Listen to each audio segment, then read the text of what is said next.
Hello everyone, hope all of you are fine. Welcome to LIMS, Leiden Institute of Management and Sciences. I am Sundar Khan, your lecturer for the course of History of English Literature. This is our 13th lecture. In this lecture we will discuss the characteristics of epic poetry. मैंने last time आप लोगों को heroic poetry और epic poetry के बारे में कुछ बातें बताई थी, कुछ हमारी रह गई थी, तो वो हम इस लेक्चर में डिस्कस करेंगे कि कैरेक्टरिस्टिक्स क्या कौन कौन सी होती हैं एपिक पोइट्री की, ठीक है ना, या हीरोइक पोइट्री अगर हम कहें तो। Epics are written as long narrative poems, में ऑलरेडी डिस्कस कर चुके हैं हम लोग के लॉन्ग नरेटिव पोइम्स जो होती हैं उन्हें हम लोग कहते हैं एपिक्स, ठीक है। इस नरेटिव का मतलब क्या होता है? नरेटिव का मतलब होता है कोई चीज़ आप लोगों को जब नरेट की जाए, जब आप लोगों को बताई जाए, ठीक है ना। और use Lofty poetic language, use of Lofty poetic language जो होता है, कोई भी चीज़ जो इम्पोजिंग होती है ना, जो बहुत ज़्यादा मतलब कि आप कह सकते हैं कि जिसको मैंने आपको ऑलरेडी बताया था ना कि इसको बहुत ज़्यादा बढ़ा चढ़ा के बताया जाता है, इसको बहुत ज़्यादा ग्रेटनेस पैदा करके जो चीज़ होती है वो आप तक नरेट की जाती है, ठीक है ना। तो लॉफ्टी का मतलब यही होता है कि कोई इम्पोजिंग जो लैंग्वेज होती है, इम्पोजिंग लैंग्वेज आप को यूज़ कर, जो हमारी जो एपिक पोइट्री है उसकी जो लैंग्वेज होती है वो बहुत ज़्यादा इम्पोजिंग होती है, लॉफ्टी होती है, बहुत ज़्यादा ग्रेटनेस उसके अंदर डाली जाती है। और हम लोग जो लैंग्वेज यूज़ करते हैं वो इस तरह की पोइटिक लैंग्वेज होती है जिससे कि जो एक असर आ रहा होता है, जो आपको एक मैसेज मिल रहा होता है, वो यही होता है कि कोई चीज़ जो है वो कितनी ग्रेट है, उसकी ग्रेटनेस, उसकी इम्पोजिंग जो होती है, इम्पोज कि वो किस तरह से किसी चीज़ को इम्पोज करती है, ये चीज़ आपको दिखाई जाती है। Heroes in the story have qualities that the culture as a whole values, ये मैंने आपको ऑलरेडी डिस्कस हम कर चुके हैं। कुछ के हीरोज़ की जो क्वालिटीज़ होती हैं वो जो कल्चरली, रिलीजियसली और नेशनली जो है वो तमाम की तमाम जो होती हैं वो क्वालिटीज़ जो हैं वो आइडियल क्वालिटीज़ होती हैं। तो हीरो की जो क्वालिटीज़ होती हैं वो क्वालिटीज़ होती हैं जिसको जो पूरा कल्चर होता है, जिस कल्चर से हीरो बिलोंग करता है, वो कल्चर उसकी तमाम क्वालिटीज़ को, उसकी पर्सनालिटी को जो है वो वैल्यू करता है। यानी कि जितनी भी एक जिस तरह के मैंने आपको लास्ट टाइम भी एग्जांपल दी अर्थगर्ल की, उसके अंदर जो क्वालिटीज़ दिखाई गई हैं कि वो अपने रिलीजन के लिए किस तरह से स्टैंड लेता है, वो अपने उसको जो चीज़ रॉन्ग लग रही है उसके अगेंस्ट वो किस तरह से किसी के भी आगे जो है वो स्टैंड लेता है। तो ये जो क्वालिटीज़ हैं ये इस तरह से मतलब ऐसी क्वालिटीज़ दिखाई गई हैं जिसको तमाम नेशन जब देखता है, ये तमाम जो उसके लोग हैं, जो उसके फॉलोअर्स हैं, जब वो उन क्वालिटीज़ को देखते हैं तो वो कहते हैं कि ये वाकई वो क्वालिटीज़ हैं जिनको वैल्यू किया जाना चाहिए। मींस के स्पेशल क्वालिटीज़ होती हैं, मॉरल क्वालिटीज़ वो तमाम की तमाम अपने अंदर रखते हैं। Heroes in the story are important people of high standing in the society. अब ये भी वही बात आ गई कि जो हीरो होते हैं वो क्या हैं, तमाम के तमाम जो हैं वो इम्पॉर्टेंट पीपल हैं जिनकी जो स्टैंडिंग है सोसाइटी के अंदर, जो स्टेटस है उनका वो हाई स्टेटस से बिलोंग करते हैं। मीन्स के ज़्यादा हीरोज़ जो होते हैं एपिक पोइट्री के अंदर जो दिखाए जा रहे हैं वो तमाम के तमाम वो हीरोज़ हैं जो कि एक हाई स्टेटस से बिलोंग करते हैं, ठीक है। The setting is vast, heroes go on a journeying. अच्छा, अब इसके अंदर सेटिंग क्या, आप देखें मैंने आप लोगों को शॉर्ट स्टोरी पढ़ाई है द नाइटिंगेल एंड द रोज़, उसके अंदर सेटिंग क्या थी, एक गार्डन था, ठीक है ना, एक गार्डन था। अब यहाँ पे क्या है एपिक पोइट्री के अंदर, क्योंकि हीरो ने जर्नी के ऊपर जाना है, उसने एडवेंचर्स करने हैं, उसने जो है वो हीरोइक डीड्स परफॉर्म करनी है, तो उसके लिए जो सेटिंग दिखाई जाती है फिर वो बहुत वास्ट होती है। उसकी जो जर्नी है, जाहिर बात है जैसे जैसे वो जर्नी के ऊपर मूव करेगा, जौन जौन सी जगहों से वो गुजरेगा, तो वो तमाम की तमाम चीज़ें जो हैं वो सेटिंग के अंदर इन्वॉल्व की जाती हैं। सेटिंग इस तरह से बनाई जाती है कि आपको एक एक चीज़ के बारे में बताया जाता है कि अब हीरो यहाँ है, अब यहाँ पे ये कल्चर है, यहाँ पे ऐसे लोग हैं, ये हैं वो है, इस तरह की चीज़ें हैं। मतलब आप लोगों को जो सेटिंग है जिसके अंदर हीरो परफॉर्म कर रहा है, जिसके अंदर हीरो फंक्शन कर रहा है, वो तमाम की तमाम सेटिंग जो है वो बहुत ज़्यादा वास्ट होती है। एक जो है वो घर या एक जो ट्राइब है सिर्फ वहाँ तक महदूद नहीं रहता, बल्कि जितनी भी वो जर्नी है, फॉरेस्ट में जाता है, डेजर्ट्स में जाता है, वेयर एवर ही गोज़, जहाँ भी वो जाता है वो तमाम की तमाम जो सेटिंग है वो उसके अंदर इन्वॉल्व होती है।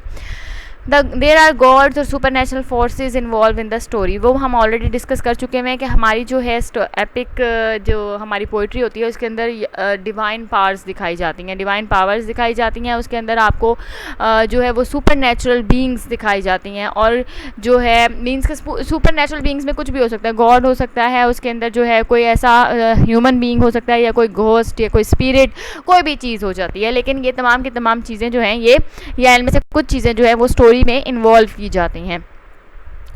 The epic is based on stories that were told as part of the cultural oral tradition. अच्छा, अब एपिक क्या है? एपिक ये जो सी हमारे तक पोइट्री पहुंची है, जो हमारे पास एपिक पोइट्री है, ये किस चीज़ पे बेस करती है? ये बेस करती है जो कल्चरल, क्योंकि नरेटिव पोइट्री है ना ये, तो नरेटिव पोइट्री में क्या है, नरेट किया जाता है। तो पहले क्या होता था, मैंने आपको ऑलरेडी बताया कि जो फोकलोर्स थी वो तमाम की तमाम जो है वो ओरली बताई जाती थी, ठीक है ना। तो कल्चर ही ये था कि आप ओरली जो हो वो जनरेशन दर जनरेशन जो है वो चीज़ें पास डाउन करते थे। तो जो एपिक पोइट्री है ये किस चीज़ पे बेस करती थी? इसी ओरल जो कल्चर है ट्रेडिशन का, ये जो ओरल ट्रेडिशन है जिसके अंदर हम लोग मतलब जो फोकलोर्स भी जो ओरली सुनाई जाती थी, और जो डिफरेंट स्टोरीज जो है ऑफ हीरोज़, डिफरेंट हीरोज़ वो जिस तरह से सुनाई जाती थी, तो ये तमाम की तमाम जो सी हमारी एपिक पोइट्री है, ये तमाम की तमाम पोइट्री जो है ये ओरल ट्रेडिशंस के ऊपर बेस करती हैं। तो जो स्टोरीज ओरली पास डाउन की जाती थी जनरेशन से, उन स्टोरीज़ के ऊपर बेस करके जो है ये एपिक पोइट्री जो थी वो लिखी गई, या उन स्टोरीज़ को जो है वो राइट डाउन कर लिया गया। कुछ इस तरह का सिस्टम था इनका, ठीक है ना। तो असल में बेस ये है कि नरेटिव पोइम है, पोइट्री है, ये तो नरेट की जाती थी। तो जैसे जैसे वो टाइम गुजरता गया, जैसे जैसे राइटिंग का सिस्टम आता गया, तो वो तमाम चीज़ें जो हैं वो रिटन में आना स्टार्ट हो गई। The hero is of an god और सन ऑफ अ गॉड, क्योंकि मैंने आपको बताया हीरो हाई स्टैंडिंग का है, हीरो का जो स्टेटस है वो हाई है। तो वो दो तरह से हो सकता है। एक तो ये कि अगर वो लोगों के कॉमन पीपल में से बिलोंग करता है तो फिर वो जो है वो हाई स्टैंडिंग का होगा, जो उसका जो स्टेटस है वो नोबल होगा या वो हाई क्लास से बिलोंग करता होगा। अदरवाइज अगर हमने हाई स्टैंडिंग का हीरो जो दिखाना है, या अगर हीरो का स्टेटस हमने हाई दिखाना है, तो वो ये होगा कि वो जो है वो गॉड होगा या सन ऑफ गॉड होगा, ठीक है। तो ये जो चीज़ें, क्योंकि हम जो हैं वो हम पास्ट की बात कर रहे हैं, तो उस ज़माने में यही चीज़ें हुआ करती थी, गॉड, सन ऑफ गॉड। अभी कभी आपने अगर इंडियन जो आपने ड्रामास देखे हो तो उसके अंदर देखा होगा आपने कि अक्सर जो लोग होते हैं वो दिखाते हैं कि ये गॉड का बेटा है या गॉड का जो गॉड की डॉटर है, कुछ इस तरह से वो स्टोरीज अभी भी क्रिएट करते हैं। तो जो एपिक पोइट्री थी उसमें भी अक्सर जो हीरो होते थे या तो वो वैसे ही हाई स्टैंडिंग के होते थे अगर वो कॉमन लोगों से बिलोंग करते थे। अगर वो कॉमन लोगों से बिलोंग नहीं करते थे तो फिर वो या तो गॉड या फिर सन ऑफ गॉड दिखाया जाता था। और एक और चीज़, जो हीरो होता था एपिक पोइट्री का वो मोस्टली मेल होता था, ठीक है ना। The story is often about the founding of nation. अब इसके अंदर जिस तरह मैंने आपको फिर अर्तग्रल की एग्जांपल दूंगी, जिस तरह उसने एक नेशन की फाउंडेशन जो है वो की, एक नेशन की फाउंडेशन रखी उसने, अर्तग्रल ने, अपने हीरोइक डीड्स के साथ, ठीक है, अपने कैरेक्टर की वजह से। तो इसी तरह से जो ये हीरोज़ जो होते थे एपिक पोइट्री के, वो भी यही करते थे कि वो जो है वो कोई भी डिफरेंट स्ट्रगल करते थे, जो भी उनको मतलब डेंजरस सिचुएशंस और वो जो प्रॉब्लम्स होती थी वो उनको फेस करते थे, क्योंकि वो किसी भी न्यू नेशन की फाउंडेशन रखते थे, ठीक है ना। तो वो एक नई चीज़ क्रिएट करते थे उन तमाम प्रॉब्लम्स को फेस करके। The story often involves a war और बैटल्स अगेंस्ट मॉन्स्टर्स। अब जाहिर बात है जब गॉड और सन ऑफ गॉड दिखाया जाएगा तो फिर वो जाहिर बात है नॉर्मल लोगों से तो फाइट नहीं करेंगे ना, उनकी जो वो प्रॉब्लम फेस करेंगे उसमें नॉर्मल पीपल तो नहीं होंगे। जब गॉड और गॉड का सन दिखाया जाएगा या कोई अगर ऐसा ह्यूमन बींग दिखाया जाएगा जिसके पास हीरोइक पावर्स हैं या कि फिर जिसके पास जो सुपर ह्यूमन जो है वो पावर्स रखता है, तो फिर वो जो फाइट होगी उसकी वो इन्वॉल्व करेगी मॉन्स्टर्स को, ठीक है ना। वो नॉर्मल ह्यूमंस के थे तो वो पॉसिबल ही नहीं है कि वो उनके साथ फाइट करें या उनका एक इक्वल लेवल पे फाइट या बैटल हो सकती है और वो जीत सकते हैं, नहीं, ऐसा पॉसिबल नहीं है। तो फिर ये होता था कि जब गॉड या God of son of God दिखाया जाता था या कोई ऐसा ह्यूमन बीइंग एपिक पोइट्री में एज अ हीरो प्रेजेंट किया जाता था जिसके पास सुपर ह्यूमन पावर्स होती थी, तो फिर उसके जो विलन होता था, उसका जो एंटागोनिस्ट होता था उसके सामने, वो अक्सर मॉन्स्टर ही होता था या आर्मी ऑफ मॉन्स्टर्स, इस तरह से दिखाया जाता था। यूजुअली कंटेन सेवरल बुक्स और वॉल्यूम्स। जाहिर बात है लॉन्ग नरेटिव पोइम है तो ये जो इसकी जो लेंथ होती थी वो बहुत लॉन्ग हुआ करती थी, एक्स्ट्रा लॉन्ग हुआ करती थी कि आप खुद देखें कि सेवरल बुक्स और वॉल्यूम्स जो हैं वो एक एक पोइम के ऊपर, जो एक एक पोइम जो है वो सेवरल बुक्स और वॉल्यूम्स के ऊपर जो है वो बेस किया करती थी। Original text often has rhyme poetic devices. जो ओरिजिनल टेक्स्ट होता था जिसको राइट डाउन किया जाता था उसके अंदर जो जितनी भी पोइटिक डिवाइसेस हैं वो तमाम मौजूद होती थी, राइम, रिदम, जितनी भी, और इसके अलावा जो है एसोनेंस वगैरह जितनी भी हैं पोइटिक डिवाइसेस वो तमाम की तमाम उस ओरिजिनल नॉवल में डिवाइसेस में मौजूद होती थी। Story begins in the middle and flashes back so that the reader can understand the current situation. अच्छा, अब क्या होता था कि स्टोरी जो होती थी ना एपिक पोइट्री की, जब आप स्टार्टिंग से अगर फर्स्ट वॉल्यूम भी आप पढ़ रहे हो या फर्स्ट बुक भी अगर आप पढ़ रहे हो ना, तो आपको सेंटर एंड मिड दिखाया जाता था कि आपको ऐसे दिखाया जाता होगा कि वॉर हो रही है, बैटल स्टार्ट हो चुकी है, ठीक है, इस तरह से दिखाया जाता था। और देन उसके बाद आपको फ्लैशबैक दिखाया जाता था कि स्टार्ट हुआ कैसे, ये जो प्रॉब्लम है जिसके अंदर अब आपको दिखाया जा रहा है कि हीरो फाइट कर रहा है, ये प्रॉब्लम स्टार्ट कैसे हुई है कि अब करंट सिचुएशन तक आप जो है आप लोग पहुंचे हो, ठीक है। यानी कि आप लोगों को पहले मिडल दिखाया जाता था, यानी कि आप अगर फर्स्ट वॉल्यूम भी पढ़ रहे हो ना, आप स्टार्टिंग से भी पढ़ रहे हो ना अगर आप, तो आपको स्टोरी का जो प्लॉट होता है ना उसका मिडल से स्टार्ट किया जाता था एपिक पोइट्री का। जिस तरह कि मैंने आपको एग्जांपल दी, फॉर एग्जांपल कि अगर आप कोई स्टोरी का पढ़ रहे हो, स्टार्ट आपने किया और वो दिखाते थे कि वॉर हो रही है और वॉर के अंदर जो है इतनी डेथ्स हो रही हैं और हीरो इस तरह से स्ट्रगल कर रहा है, इस तरह से प्रॉब्लम्स फेस कर रहा है। देन फिर आपको फ्लैशबैक दिखाए जाते थे बार बार कि ये ऐसे हुआ था, प्रॉब्लम इस तरह से स्टार्ट हुई, हीरो इस फैमिली से बिलोंग करता है, इस तरह से फिर आपको पीछे से पूरी स्टोरी बताई जाती थी ताकि हीरो जो है वो करंट सिचुएशन को जो चल रही है उसको अंडरस्टैंड कर सके। एंड एपिक ऑल्सो कंटेन्स, अब एपिक कौन सी चीज़ें जो हैं वो कंटेन करती है, अब हम ये देखेंगे। देखें जी, बैटल्स होती हैं, जाहिर सी बात है एपिक पोइट्री में बैटल्स होनी लाजमी है क्योंकि एडवेंचर्स होते हैं, ठीक है ना, एडवेंचर्स हो रहे हैं, प्रॉब्लम्स हो रही हैं, different problems, different dangerous situations आप लोग फेस कर रहे हो, तो बैटल्स और वॉर्स जो हैं वो एक लाजमी सी चीज़ है। इसमें रोमांस भी होता था, ठीक है, कोई भी एक आपको मेडन दिखा दी जाती थी जिसको सेव करने के लिए या जिसकी वजह से जर्नी स्टार्ट होती थी कुछ। अच्छा, आपने वो एक ड्रामा आई थिंक देखा होगा हातिम ताई, उसमें आपने देखा होगा कि जब स्टार्टिंग होती है उसकी प्ले की तो उसमें क्या होता है कि वो जो उसकी हीरोइन होती है, उस हीरोइन को कोई प्रॉब्लम फेस होती है जिसकी वजह से हातिम ताई को दिखाते हैं कि वो जर्नी के ऊपर जाता है उस प्रॉब्लम का सोल्यूशन लेने के लिए। तो इसी तरह से रोमांस भी दिखाया, जर्नी भी दिखाई, फिर उसमें बैटल्स भी दिखाई। तो ये मैं आपको इसलिए एग्जांपल्स दे रही हूँ प्लेस की कि वो प्लेस हैं जिनकी वजह से आपको समझने में बहुत ज़्यादा आसानी हो जाएगी कि मैं क्या बात कर रही हूँ, ठीक है ना। तो बैटल्स हुई, रोमांस था, रोमांस है उसके अंदर, अ ग्रेट जर्नी, या फिर ऐसा भी होता था कि कोई हीरो किसी वजह से वो जर्नी पे निकल रहा है तो रास्ते में उसने देखा कि कोई मेडन जो है, कोई जो गर्ल है, मेडन मतलब कोई गर्ल जो है, और वो जो है वो किसी प्रॉब्लम का मतलब फेस कर रही है, तो वो जो है वो उसकी हेल्प करता है and then they fell in love, ठीक है ना। इस तरह से जर्नी दिखाई गई है, मतलब एडवेंचर दिखाया गया जिसको वो फेस कर रहा है, मतलब वो किसी भी जर्नी पर जाता है किसी प्रॉब्लम को सॉल्व करने के लिए या just for the sake of adventure, दोनों में से कोई भी काम हो सकता है। अच्छा, list catalogues of people, items, genealogies का मतलब यहाँ पर मीन्स के फैमिली होती है ना, फैमिली का पूरी मतलब एक पूरी हिस्ट्री होती है, उसको हम कहते हैं जीनियोलॉजीज, जिसके अंदर बताया होता है बाप का नाम, फिर दादा का नाम, फिर परदादा का नाम, फिर उससे परदादा का नाम, तो उनको हम कहते हैं जीनियोलॉजीज, एक पूरा फैमिली हिस्ट्री जिसके अंदर होती है, ठीक है ना। और डिफरेंट आइटम्स, जाहिर बात है जर्नी पे गए हैं तो वहाँ पे लिस्ट ऑफ पीपल या लिस्ट ऑफ जो है वो कैटलॉग्स ऑफ पीपल होंगे, आइटम्स होंगे, डिफरेंट जीनियोलॉजीज, डिफरेंट फैमिलीज़ के डिसेंडेंट्स सिखाए जाएंगे कि ये इस फैमिली से बिलोंग करता है, अच्छा इसके फादर का ये नाम था, अच्छा इसके परदादा का नाम ये तो मेरे दादा को जानते हैं। इस तरह से कनेक्शन बनाए जाते हैं। सुपर नेचुरल इन्फ्लुएंस इंटरवेंशन, ये हम बात कर चुके हैं कि सुपर नेचुरल जो चीज़ है वो है इसके अंदर, मतलब सुपर नेचुरल दिखाई जाती है इसके अंदर, घोस्ट, स्पिरिट्स, गॉड्स, तो इस तरह की चीज़ें जो हैं वो एपिक पोइट्री के अंदर होंगी। अब वो अलग बात है कि वो हो सकता है कि वो प्रॉब्लम फेस कर रही हैं और जो हीरो है वो उनकी हेल्प करता है, या फिर उनकी वजह से हीरो को कोई प्रॉब्लम आती है और देन उसको सुपर ह्यूमन पावर्स मिल जाती हैं। अच्छा जी, रीबर्थ भी दिखाई गई है एपिक पोइट्री में। रीबर्थ क्या होता है? रीबर्थ में ये होता है कि आपकी डेथ हो जाती है, जिस तरह इंडियन मूवीज़ आपने देखी हो जिसमें डेथ हो जाती है, जब बंदे की दोबारा या तो उसकी सोल किसी और बॉडी में ट्रैवल कर जाती है और उसको फिर भी अपनी हिस्ट्री याद होती है कि मेरी इस तरह से डेथ हुई और मेरे फैमिली मेम्बर्स ने ही मेरे साथ ये सलूक किया और मेरी डेथ हुई, या कि वो किसी और फैमिली में एज अ चाइल्ड जो है वो बर्थ करता है और फिर भी उसे अपनी पूरी जो हिस्ट्री है कि मेरे साथ ऐसा ऐसा हुआ और मैं ये ज़िंदगी गुजार चुका और मुझे इन लोगों की वजह से जो है वो प्रॉब्लम फेस करनी पड़ी। तो रीबर्थ भी जो है एक जो इसमें एपिक पोइट्री में एक इम्पॉर्टेंट चीज़ है कि रीबर्थ, अक्सर लोगों की रीबर्थ भी दिखाई गई है कि जो है वो उनकी फैमिली की या किसी और की जो है वो बिट्रेयल की वजह से उनकी डेथ हो जाती है और वो जो है फिर दोबारा उनको बर्थ होती है या उनकी सोल जो है वो किसी और बॉडी के अंदर, क्योंकि फिक्शनल है, सब कुछ फिक्शनल है तो सब कुछ पॉसिबल है, ठीक है, उनकी सोल किसी और बॉडी में ट्रेवल कर जाती है और फिर वो अपना जो है वो रिवेंज लेते हैं।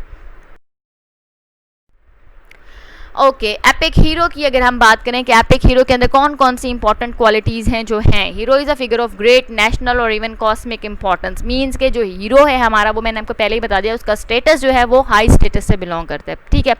नंबर 1। नंबर 2 के जो हीरो है हमारा वो बहुत ज़्यादा कॉस्मिक और ग्रेट नेशनल इंपॉर्टेंस रखता है, क्योंकि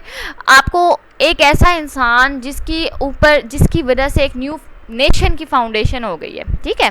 या एक ऐसा इंसान जिसके एक्शंस के ऊपर उसके पूरे ट्राइब का या उसके पूरे नेशन का जो है वो जो फ्यूचर है वो डिपेंड कर रहा है, तो जाहिर सी बात है फिर हीरो जो है वो बहुत ज़्यादा इंपॉर्टेंट फिगर होगी और हीरो की जो इंपॉर्टेंस होगी वो बहुत ज़्यादा होगी। Usually the ideal man of his culture, वही बात है कि तमाम आइडियल क्वालिटीज़ जो उसके कल्चर की, जो उसके रिलीजन की, जो उसके national as a national person जो है, तमाम की तमाम जो आइडियल क्वालिटीज़ हैं वो इसके अंदर हैं, तो उसको एक आइडियल फिगर माना जाता है, कल्चरली भी, मॉरली भी, रिलीजियसली भी, मीन्स कि उसको एक आइडियल चीज़ बना दिया जाता है, ठीक है ना। ही ऑफन हैज़ सुपर ह्यूमन और डिवाइन ट्रेड्स, वही बात आ गई कि उसके पास या तो सुपर ह्यूमन पावर्स हैं या उसके पास जो है वो डिवाइन ट्रेड्स हैं, मीन्स के ब्लेस्ड है वो, और उसके पास कुछ ना कुछ ऐसी डिवाइन पावर्स हैं, सुपर नेचुरल पावर्स हैं उसके पास कि जिसकी वजह से वो नॉर्मल ह्यूमन बीइंग होते हुए भी नॉर्मल ह्यूमन बीइंग से ऊपर है, वो नॉर्मल ह्यूमन बीइंग से हाई है, ठीक है, उसका स्टेटस जो है वो नॉर्मल ह्यूमन बीइंग से अबव है। अक्सर दिखाया जाता है ना, कुछ लोग होते हैं जो फ्यूचर प्रिडिक्ट कर सकते हैं या ख्वाब में उन्हें फ्यूचर नजर आता है, इस तरह से भी तो आप डिवाइन पावर्स हैं, ये भी तो सुपर ह्यूमन पावर्स हैं। He has an imposing physical stature and is great in all ways than the common man, means के स्टेचर ये है कि उसकी जो फिजिकल एक बॉडी होती है हीरो की, वो भी जो है वो एक इम्पोजिंग है, मीन्स कि अगर वो खड़ा होता है तो वो उसकी जो लेंथ है, हाइट जो है वो इतनी ज़्यादा है कि वो जो उसके सामने है वो उसकी हाइट को ही देखकर अक्सर जो लोग होते हैं वो कन्फ्यूजन का शिकार हो जाते हैं या उनका जो कॉन्फिडेंस हो जाता है वो ख़त्म हो जाता है, ठीक है, उसको हाइटेड दिखाया गया है और उसको मस्कुलर दिखाया गया होगा, तो इस तरह से चीज़ें सारी दिखाई गई हैं, मीन्स के उसको जो प्रिडिक्ट करके उसको जो उसका फिजिकल स्ट्रेचर से लेकर, यानी कि उसकी जो फिजिकल बॉडी है वो भी बहुत ग्रेट है, इम्पोजिंग है, जो भी उसको देखता है वो उसके दबदबे का, उसके रोब का शिकार हो जाता है, और उसकी जो मॉरल क्वालिटीज़ हैं, उसकी जो रिलीजियस और जो नेशनल और कल्चरल जो क्वालिटीज़ हैं वो भी आइडियल हैं, हर तरीके से जो हमारा हीरो है वो आइडियल है और वो कॉमन मैन से, एक कॉमन आदमी से हर तरह से ग्रेट है। The hero's action determines a fate of many, वही बात है कि उसके एक्शंस के ऊपर बेस करेगी फेट ऑफ या future of his tribe, his nation, his culture, his religion, what ever it is, ठीक है ना। The hero has a connection और रिलेशन विद गॉड्स, अब यहाँ भी ये जो चीज़ बताई गई है कि हीरो का या तो रिलेशन है या कनेक्शन है विद गॉड। अब कनेक्शन तो इस तरह से हो सकता है कि उसको ब्लेस किया गया है विद सुपर ह्यूमन पावर्स, ठीक है, रिलेशन इस तरह से हो सकता है कि या तो वो गॉड है या वो सन ऑफ गॉड है, ठीक है, तो ये दोनों पॉसिबिलिटीज़ जो हैं ये हो सकती हैं कि या तो उसको ब्लेस कर दिया गया है, उसको पावर्स दे दी गई हैं, डिफरेंट तरह की पावर्स हो सकती हैं, फ्यूचर देखने की पावर्स, या उसको सुपर ह्यूमन स्ट्रेंथ दे दी गई है, ठीक है, या कि फिर ये है कि वो गॉड है और उसके पास या गॉड का सन है, इन दोनों में से किसी भी तरीके से हीरो को दिखाया जा सकता है। ही इज़ आइदर डेमीगॉड और अंडर देयर प्रोटेक्शन और कर्स। अच्छा, अब यहाँ पे ये है, एक गॉड है, एक डेमीगॉड। डेमीगॉड जो होता है वो गॉड से नीचे दिखाया जाता है, मीन्स कि ये तमाम मिथ्स हैं। तो डेमीगॉड, अब उन्होंने कहा या तो गॉड हो, गॉड का सन हो, या डेमीगॉड हो। अब या तो इन्होंने इस हीरो को ब्लेस किया होता है या कि फिर कर्स किया होता है, ठीक है, या तो वो इनकी प्रोटेक्शन में है डेमी गॉड की और गॉड की, या फिर डेमी गॉड और गॉड की ने, हो सकता है कि हीरो के दादा परदादा ने, अक्सर दिखाते हैं आपको स्टोरीज़ में कि दादा परदादा ने कोई ऐसा काम कर दिया हो जिसकी वजह से उनकी फैमिली जो है वो कर्स में चली जाती है, और जब तक वो कर्स लिफ्ट नहीं होगा जो उनकी फैमिली जो है, जो ट्राइब है उनका, वो जो है कभी भी ईजीली मतलब नेचुरली वो सर्वाइव नहीं कर सकती, और फिर हीरो जो है वो एडवेंचर पे जाता है उस कर्स का तोड़ करने के लिए। कर्स का मतलब ये है कि उन शराब जिसे आप कहते हैं, ठीक है ना। तो अब ये है कि या तो हीरो डेमीगॉड गॉड की प्रोटेक्शन में है या फिर उनके एंसेस्टर्स ने कुछ ऐसा काम कर दिया होता है जिसकी वजह से जो उनकी फैमिली होती है, ट्राइब होता है, वो उनके कर्स में होता है और वो हीरो जो है वो कर्स को तोड़ता है, ठीक है। There are 3 major stages to the hero's journey. अब उन्होंने हीरो की जर्नी के बारे में आपको बताया कि एक हीरो जो दिखाया गया है उसकी जर्नी की 3 मेजर स्टेजेस हमारे पास बताई गई हैं। एक एपिक पोइट्री में, जो एपिक पोइट्री होती है उसके अंदर जब जर्नी स्टार्ट होती है तो उसकी 3 स्टेजेस होती हैं। First is separation, then initiation and third is return. अब हम जो है इन तीनों को सेपरेटली फोकस करेंगे कि इनका मतलब क्या है और इनमें होता क्या है। अच्छा जी, अगर हम सेपरेशन की बात करें तो सेपरेशन से आपको मतलब से ही पता लग गया है। सेपरेशन होगी फैमिली से, फ्रेंड्स से और नेशन से, ट्राइब से, सबसे सेपरेट होंगे तो ही तो वो एडवेंचर पे जाएंगे। ठीक है, कॉल टू एडवेंचर मीन्स के एडवेंचर के ऊपर जाना है उन्होंने, और या एडवेंचर जो है या जो आप कह सकते हैं उनको कि एडवेंचर उनको अपनी तरफ बुला रहा है, इस तरह से आप कह सकते हैं इसके अंदर। ठीक है ना, मीन्स कि आपने किसी भी रिस्की या डेंजरस एक्टिविटी में जाना है तो उसको आप लोग एडवेंचर का नाम दे देते हो। ठीक है ना, यानी कि अब कोई भी डेंजरस सिचुएशन आपको बुला रही है या आपकी जो है प्रेजेंस को कॉल कर रही है कि आपकी प्रेजेंस वहाँ ज़रूरी है या आप जाएं, या हो सकता है आपका ब्रदर, कोई सिस्टर या जो भी है एपिक पोइट्री में दिखाया इस तरह से जाता है, वो किसी प्रॉब्लम में है, then you have to go and save them. ठीक है ना, इस तरह से hero becomes aware beyond normal existence, यानी कि हीरो जो है वो अवेयर हो जाता है नॉर्मल एग्जिस्टेंस से ज़्यादा, और इसको मैसेज आता है। मीन्स के हीरो को, वही मैंने कहा ना, ख्वाब में आपको कोई चीज़ नज़र आती है, आपको फ्यूचर दिखाई दे देता है, या फिर आपको ख्वाब में नज़र आता है कि आपका जो ब्रदर जो इतने सालों से बाहर गया हुआ है, जो हीरो, उसको जी कोई प्रॉब्लम है, वो आपको बुला रहा है, तो आप जो वो नॉर्मल से ज़्यादा अवेयर हो जाते हो। ठीक है ना, अब ये मैसेज जो है, ये ज़ाहिर सी बात है मैसेज जो है ये डिवाइन मैसेज है, आपको जो हेल्प के लिए बुलाया गया और आप तक ये मैसेज पहुंचा, तो इस तरह से भी सुपर नेचुरल जो पावर्स हैं वो हीरो में दिखाई जा सकती हैं। रिफ्यूज़ल ऑफ द कॉल, अब ये है कि जब आपको बुलाया है तो अब हीरो के पास 2 पॉसिबिलिटीज़ होती हैं, या तो वो चला जाए या फिर वो कहे कि नहीं ये तो सब प्रॉब्लम है ही नहीं, ऐसा हो ही नहीं सकता, और वो नहीं जा रहा, वो जो है वो रिस्की और जो डेंजरस सिचुएशन है उसको फेस नहीं करना चाह रहा।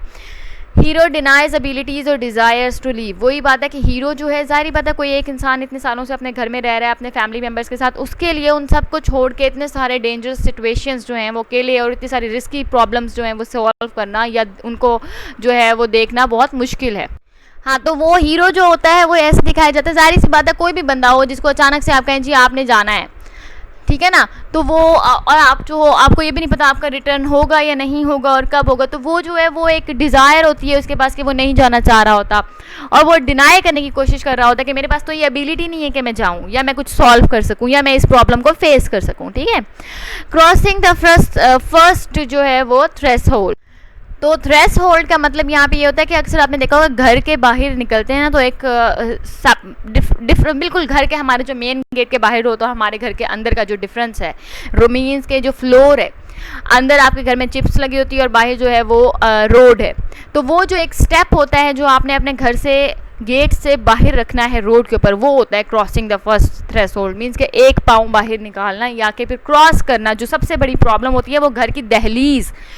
दहलीज को पार करके जाना होता है। ठीक है ना, वो ही चीज़ होती है सबसे बड़ा मसला, और यही है कि हीरो को भी ये प्रॉब्लम फेस करना पड़ता है। वो बहुत डिनाई करता है और उसकी डिज़ायर टू लीव है उसको डिनाई करने की कोशिश कर रहा है कि वो ये प्रॉब्लम सॉल्व नहीं कर सकता और वट एवर इट इज़, लेकिन एंड में वो क्रॉस करता है उस दहलीज को घर की, जिसके बाद वो एडवेंचर पर जाएगा। Hero is tested and is pulled into new realm often against his will. अच्छा, अक्सर क्या होता है कि दिखाया ऐसे जाता है कि हीरो जो है वो किसी ऐसी जगह पे जाता है जहाँ पर उसके साथ कोई और कंपेनियन उसका नहीं होता, या अगर होते भी हैं तो वो कुछ ऐसी चीज़ को टच करता है जो उस हीरो को सक कर लेती है, हीरो की बॉडी को अपने अंदर खींच लेती है, और फिर जब उसे दिखाते हैं तो वो किसी और ही दुनिया में होता है। ठीक है, और फिर एडवेंचर स्टार्ट होता है कि हीरो वापस अपनी दुनिया में आना चाहता है जहाँ पे उसके लव्ड वंस हैं। एक तो इस तरह का भी हो सकता है एडवेंचर होता है, और हीरो जो है वो चाहे इस तरह से किसी और रियाल्म में चला जाए या किसी और नेशन में चला जाए, या जो प्रॉब्लम्स वो सॉल्व करता है, या कोई उसके ऊपर जब वो एडवेंचर पे जाता है तो कोई मॉन्स्टर उसके ऊपर कोई कर्ज करता है और वो किसी और दुनिया में चला जाता है, देन वो कर्ज को ख़त्म करता है और वापस अपनी दुनिया में वापस आता है। तो ये तमाम जो तरीके हैं इससे हीरो को टेस्ट किया जाता है। ठीक है, हीरो की एबिलिटीज़, हीरो की पावर्स, ये तमाम चीज़ें जो हैं इस तरह से टेस्ट होती हैं डिफरेंट डिफ़िकल्ट टास्क देकर हीरो को। अगर हीरो उनसे जो है जो कि एज अ हीरो वो है, तो उसे हीरो दिखाया गया, तो वो जाहिर सी बात है इन तमाम चीज़ों को इजीली ओवरकम कर लेता है और विक्टोरियस निकलता है वहाँ से। लेकिन ये तमाम चीज़ें जो होती हैं ये हीरो को टेस्ट करने के लिए होती हैं कि वो मॉरली कैसा है, वो जो है वो कल्चरली रिलीजियसली कैसा है, वो जो है उसकी जो पर्सनैलिटी है वो कैसी है। तमाम डिफरेंट चीज़ें जो हैं वो एक एक ट्रेट को, हीरो के क्वालिटीज़ को हीरो के टेस्ट करते हैं ताकि आपके ऊपर भी नज़र आए कि हीरो के अंदर तो ये तमाम क्वालिटीज़ हैं। इनिशिएशन की अगर हम बात करें तो द रोड ऑफ ट्रायल्स होता है इसके अंदर, जिस रोड से हीरो जा रहा है, चाहे वो सिंपली रोड है, चाहे वो फॉरेस्ट है, चाहे वो डेजर्ट है, whatever it is, different जो होते हैं उसमें डिफरेंट प्रॉब्लम्स होती हैं जिसको हीरो फेस करता है, डिफरेंट ट्रायल्स होते हैं जिसको हीरो जो है वो ओवरकम करता है। A series of test to prepare the hero, ये वही बात है ना कि डिफरेंट प्रॉब्लम्स हीरो के सामने रखी जाती हैं, हीरो उन तमाम प्रॉब्लम्स को ओवरकम करता है, उनसे एज अ विक्टोरियस बाहर निकलता है और फिर ही वो एक हीरो कहलाता है। अब ये देखें जी, मीटिंग विद द गॉडेस, जो मैंने रोमांस की बात की थी, अब ये भी हो सकता है मीटिंग विद द गॉडेस भी हो सकता है, मेडन भी हो सकता है, गर्ल भी हो सकता है, whatever it is. An offering is made given to the hero's success, women as a temptress दिखाई जाती है इसमें कि वोमेन जो है वो एज अ टेम्पट्रेस इसमें ये दिखाई जाती है कि वोमेन टेम्प्ट करती है, मीन्स कि वुमेन एज अ हीरोइन भी दिखाई जा सकती है, वुमेन एज अ विलन भी, जो हीरो को टेम्प्ट कर रही है कि वो ये तमाम ट्रायल्स जो हैं वो छोड़ दे, अपना मॉरल कैरेक्टर वो ख़त्म कर दे और वो उसके साथ चला जाए। या फिर वुमेन एज अ जो एंड वाला जो आप कहते हैं गिफ्ट, प्रेजेंट जो है, प्राइज जो है, वो भी वुमेन एज अ टेम्पट्रेस उसमें भी दिखाई जाती है कि अगर हीरो ये तमाम ट्रायल्स और प्रॉब्लम्स जो है वो सॉल्व कर लेता है तो हीरो को एंड में वो मेडन या गॉडेस जो भी है वो मिल जाएगी, उसके साथ शादी हो जाएगी। तो दोनों तरीक़ों से वुमन को प्रेजेंट किया गया है। Hero is found occupied distracted by selfish pleasures, means के अक्सर जगह पे ऐसा भी दिखाया है कि हीरो को जो है वो अपने सेल्फिश प्लेजर्स की वजह से वो जो मेन प्रॉब्लम है उससे हट जाता है, जो एडवेंचर है उससे साइड पे हो जाता है और फिर उसके बाद उसको बहुत प्रॉब्लम का और ज़्यादा प्रॉब्लम का सामना करना पड़ता है to get on the right track. Atonement with father, इसमें आप कह सकते हैं गॉड भी, कि मतलब माफ़ी मांगना गॉड के साथ भी हो सकता है ये, या कि फिर ये जो है वो फादर मीन्स कि जो आपके वाकई फोर फादर्स हैं, जो आपके एंसेस्टर्स हैं, उनसे अपने किसी जो हम लोग में अपने मेन टास्क से हट गए, अपने एडवेंचर से हट गए, हम सेल्फिश प्लेजर्स में जो हीरो था हमारा वो मतलब चला गया, तो उसके बाद फिर वो अटॉनमेंट करता है, वो माफ़ी मांगता है, जो काम उसने किया, जो गलती उसने की उसकी वो अटॉनमेंट करता है। Hero comes to terms with parent और प्रोटेक्टर, हीरो जो है वो उसके साथ जो है वो इनका जो है वो फ्रेंडली रिलेशनशिप बनाता है, जो भी उसका प्रोटेक्टर होता है या जो भी उसके फोर फादर्स या जो पेरेंट्स या जो उसके सीनियर्स होते हैं, जो उसको गाइड कर रहे होते हैं कि उसने किस तरह से काम करना है, ठीक है ना। एपोथियोसिस का मीनिंग सिंपल है, इसको आप समझें क्लाइमैक्स जो होता है, जिस तरह मैंने आपको बताया था ना स्टोरी का या ड्रामा का क्लाइमैक्स होता है, क्लाइमैक्स होता है मेन पॉइंट, पीक जो होती है ना स्टोरी की, वो होती है एपोथियोसिस या क्लाइमैक्स जो होता है वो होता है। तो ये सब कुछ जब हो रहा है कि हमारे मतलब ट्रायल्स हो रहे हैं, डिफरेंट प्रॉब्लम्स हीरो फेस कर रहा है, देन वो किसी जो है वो सेल्फिश प्लेजर में भी जो है वो चला जाता है, अपने जो मेन गोल है उसको छोड़ देता है, डिस्कार्ड कर देता है, उसको लीव कर देता है, देन उसको दोबारा से याद आता है तो वो अटॉनमेंट करता है, अपने हीरोज़ और प्रोटेक्टर्स का जो है वो उनके जो है फ्रेंडली रिलेशन में आ जाता है, उससे पता लग जाता है कि जो हीरोज़ और मेरे पेरेंट्स हैं या मेरे प्रोटेक्टर्स जो हैं ये मेरी मदद कर रहे हैं, ये जो मुझे रास्ता दिखा रहे हैं वो सही रास्ता है। तो वो जो टाइम होता है वो पीक का टाइम होता है स्टोरी के अंदर, वो क्लाइमैक्स होता है। Hero is transformed into full potential और डिवाइन स्टेट, जब उसने माफ़ी मांग ली और क्लाइमैक्स आ गया स्टोरी का, तो फिर अब हीरो की पावर्स दिखाई जाती हैं कि वो फुल पोटेंशियल उसकी दिखाई जाती है, उसके अंदर जितनी डिवाइन पावर्स होती हैं, या उसको ब्लेस कर दिया जाता है अचानक ही क्योंकि वो माफ़ी मांग रहा है और दोबारा से सीधे रास्ते पे आ गया, तो उसको एज अ प्राइज़ कुछ दिया जाता है। तो मीन्स कि यहाँ पर हीरो जो है इस क्लाइमैक्स में जो है हीरो वो उसकी अपनी सबसे ज़्यादा उसकी पोटेंशियल दिखाई जा रही है। द अल्टीमेट बून में क्या बून जो है, अल्टीमेट बून का मतलब ये है अल्टीमेट ब्लेसिंग, ठीक ठीक है, टाइमली ब्लेसिंग, जैसे ही हीरो को ज़रूरत पड़ी, वो क्लाइमैक्स सिचुएशन में था, उसको जैसे ही प्रॉब्लम फेस हुई और उसका जो है वो मॉन्स्टर से या जो उसके विलन्स हैं उनसे वो हार रहा होता है, तो उसी टाइम उसको अल्टीमेट बून होता है, उसको टाइमली ब्लेसिंग मिलती है, टाइमली उसको हेवनली पावर्स मिल जाती हैं, डिवाइन पावर्स मिल जाती हैं, सुपर नेचुरल पावर्स मिल जाती हैं। आ फेवर ब्लेसिंग और benefit is bestowed to complete the journey, वही बात होगी ना, ये तमाम चीज़ें जो है, फेवर मिल जाता है, ब्लेसिंग मिल जाती है, कोई बेनिफिट मिल जाता है, उसको बेस्टो कर दिया जाता है हीरो के ऊपर, मीन्स के ब्लेस कर दिया जाता है हीरो को उसके साथ, जिसकी वजह से उसकी जर्नी जो है वो ईजिली कंप्लीट हो जाती है, उसको हेल्प हो जाती है अपनी जर्नी कंप्लीट करने में। रिटर्न की बात करें तो अब जारी से बात है, रिफ्यूज़ल ऑफ द रिटर्न, कि वो अब जो है वापस जाने का रिफ्यूज़ करता है कि मैं जो प्रॉब्लम अभी मेरी शायद सही तरह से सही नहीं सॉल्व नहीं हुई, मैं जो रिफ्यूज़ वापसी के लिए वो तैयार नहीं है। Hero hesitates to return for various reasons, उसके पास वेरियस रीजंस हैं कि वो वापस नहीं जाना चाह रहा अपने होम टाउन में। अब वो रीजंस कुछ भी हो सकती हैं, ठीक है ना, मैजिकल फ्लाइट और रेस्क्यू फ्रॉम विदाउट। एक तो मैजिकल फ्लाइट, उसको मीन्स कि वापस जाने के लिए मैजिकल फ्लाइट भी ऑफर की जा रही है, और रेस्क्यू किया जा रहा है कि भाई उसको कोई और आके रेस्क्यू कर रहा है या वो किसी को जाके रेस्क्यू करना चाह रहा है। और hero makes an extra ordinary journey back either reluctantly और बाय फोर्स और बाय चॉइस। अब ये है कि हीरो ने वापस तो जाना ही है, ठीक है। अब ये वही बात है कि हीरो ने वापस जाना है, अभी किस तरह से वापस जा सकता है। जो हीरो की जो जर्नी है बैक टू बैक होम, वो एक्स्ट्रा ऑर्डिनरी दिखाई जाएगी, ताकि तमाम लोगों को पता चले कि ये जो है, ये बंदा इतने सारे डिफ़िकल्ट टास्क को फेस करके, जो कर्ज था, जो प्रॉब्लम थी, उसको सॉल्व करके आया है, ठीक है। अब वो अलग बात है कि रिलक्टेंटली उसको वापस लेके जाया जा रहा है, यानी कि ज़बरदस्ती उसके फ्रेंड्स और उसके जो फॉलोअर्स हैं या उसके जो प्रोटेक्टर्स हैं वो उसको कह रहे हैं कि आप वापस घर जाओ, अब आपको थोड़ा रेस्ट करना चाहिए, ठीक है। या वो बाय चॉइस जा रहा है, लेकिन उसे वापस जाना है। क्रॉसिंग द रिटर्न थ्रेशोल्ड, फिर यहाँ पे यही है कि वापस घर की दहलीज के अंदर कदम रखना भी उसके लिए एक जो है वो बहुत बड़ा जो है वो टास्क है, बहुत उसके लिए इतना अरसा बाहर गुजारने के बाद, इतना प्रॉब्लम्स को फेस करने के बाद, अब वो एक बंदे को हिचकिचाहट होती है ना वापस जाना, किस तरह से जाना, किस तरह से घर वालों को फेस करना, हीरो इस टाइम पर ये फेस कर रहा होता है। Hero has a super natural force help him cross back over, लेकिन क्योंकि उसके पास सुपर नेचुरल पावर्स हैं, उसके पास डिवाइन जो हैं वो ब्लेसिंग्स हैं, तो वो तमाम चीज़ें जो हैं वो हीरो को हेल्प करती हैं। या तो उसको फिर वही से ड्रीम आता है, या उसको जो है वो मैसेज मिलता है वी आर ड्रीम, मतलब ड्रीम में ही मैसेज मिलता है कि अब उसे वापस लौट जाना चाहिए अपने उन लोगों की तरफ जहाँ से वो आया है, या जो उसके इंतज़ार में, उसके घर वाले उसके इंतज़ार में हैं और उनको इतना इंतज़ार नहीं करवाना चाहिए। मीन्स के इस तरह का कोई भी मैसेज जो है वो हीरो को आ सकता है। अच्छा, सुपर नेचुरल पावर्स हैं जो उसको हेल्प करती हैं, जो उसको एक ना मतलब किसी भी तरह से उसको मैसेज देती हैं कि उसको वापस जाना चाहिए, अब उसको जो है वो ये एडवेंचर ख़त्म करके थोड़ा रेस्ट कर लेना चाहिए। मास्टर ऑफ टू वर्ल्ड्स, अगर वो तो किसी और रियाम में चला गया और वहाँ से फिर उस चीज़ को ख़त्म करके, कर्ज को ख़त्म करके वापस अपने दुनिया में आया है, तो ज़ाहिरी बात है वो दोनों वर्ल्ड्स का जो है वो मास्टर बन चुका है। यानी कि इस वर्ल्ड में भी उसने प्रॉब्लम सॉल्व की, और जिस वर्ल्ड में उसको फेंका गया था मॉन्स्टर्स ने, गॉड ने या कोई और सुपर नेचुरल बीइंग ने, तो वहाँ से भी वो प्रॉब्लम सॉल्व करके वहाँ से निकले, तो वहाँ का भी ये मास्टर बन चुका है। हीरो बिकम्स अ ब्रिज और master between the seemingly separate worlds, वही बात है जो उनसे टू वर्ल्ड्स में हीरो ने ट्रैवल की, कि जिस वर्ल्ड में वो गया वहाँ पे प्रॉब्लम सॉल्व की, वहाँ से वापस आया उस वर्ल्ड में, और जिस वर्ल्ड में वो रहता है उस वर्ल्ड में भी इसने प्रॉब्लम सॉल्व की। तो इन दोनों वर्ल्ड्स में हीरो एज अ ब्रिज है, अब ये उस वर्ल्ड में भी जा सकता है और इस वर्ल्ड में भी रह सकता है, बल्कि दोनों वर्ल्ड्स में मास्टर की तरह ये एक्ट कर रहा है, परफॉर्म कर रहा है।